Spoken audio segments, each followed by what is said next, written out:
Now we will show you the prosthetic stage of the implants from A to Z.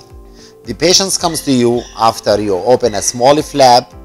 You will remove the healing cap, as you can see here.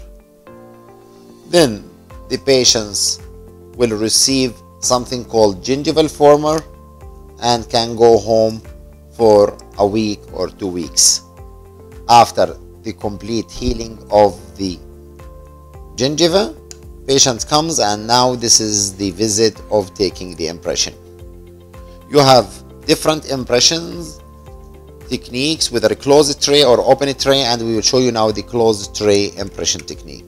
So you mount the transfer on the implants, you take your impression, all right, in this way, and this is because it's closed. So you ask your assistant to mix the impression, and now the impression will be mixed, and you can put some light body impression around the impression post in order to have a good precision. And now you press it and wait for the complete setting of the material.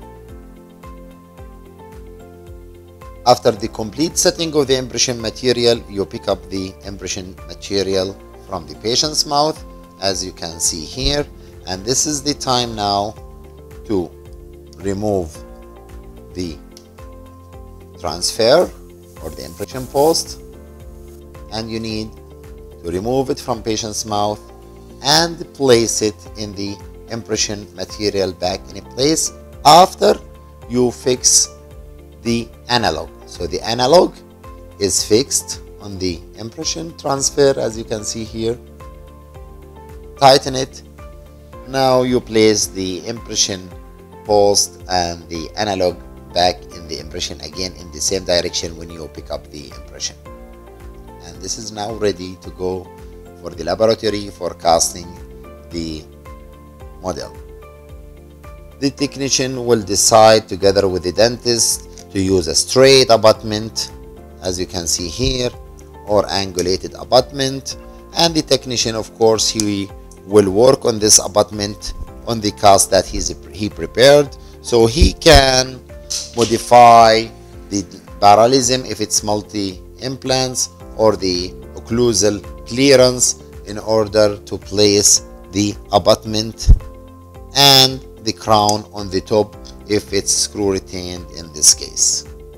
Thank you for watching the couple system, all the prosthetic steps you have seen, from the impression taking to selecting the abutment straight or angulated, whether it is cement retained or screw retained, and by this easily you can finish your case after you do your implants. Thank you for being with us.